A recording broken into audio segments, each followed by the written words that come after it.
बिस्मिल्लाहिर्रहमानिर्रहीम। अस्सलाम वालेकुम व्यूअर्स। नीम गर्म पानी किसी टब में डालकर इसमें 2 चम्मच नमक शामिल कर लें। पाँव डुबोकर रखें और नरम हाथों से पाँव रगड़ें। आपके पाँव की थकन दूर हो जाएगी। रोज़ाना पैदल सफ़र करने वाली ख़वातीन के पैरों पर जूतों के निशानात पड़ जाते हैं और गड्ढे भी पड़ जाते हैं।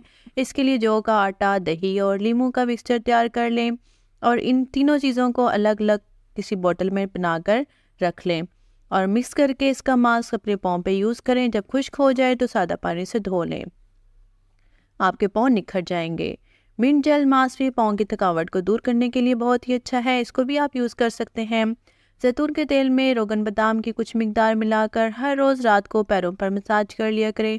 सूजन और थकावट दूर हो जाएगी, आपके पाँव फ्रेश भी हो जाएंगे। मोटापे या किसी बीमारी या आम जचकी में भी पैरों पर सूजन आ जाती है। इस ज़मन में डॉक्टर की तजवीज़ के अलावा अद्वियात और विटामिन्स के अलावा बर्फ़ के क्यूब किसी कपड़े में लपेटकर सूजे हुए हिस्से पर फेरने से भी आराम आ जाता है। अगर पैरों की रंगत खराब हो रही हो तो अंडे की सफ़ेदी और शहद के चंद कतरे मिलाकर पैरों पर मास्क लगाएं। इससे पैरों को ताजगी मिलेगी।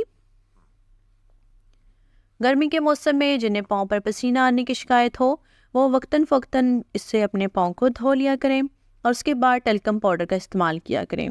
टल्कम पाउडर के इस्तेमाल से आपके पाँव का पसीना भी आना कम हो जाएगा और इसमें से जो बू वगैरह आती है वो भी ख़त्म हो जाएगी। Like, share and subscribe my channel. अपना ख्याल रखिएगा, मुझे अपनी दुआ में याद रखिएगा। अल्लाह हाफिज़।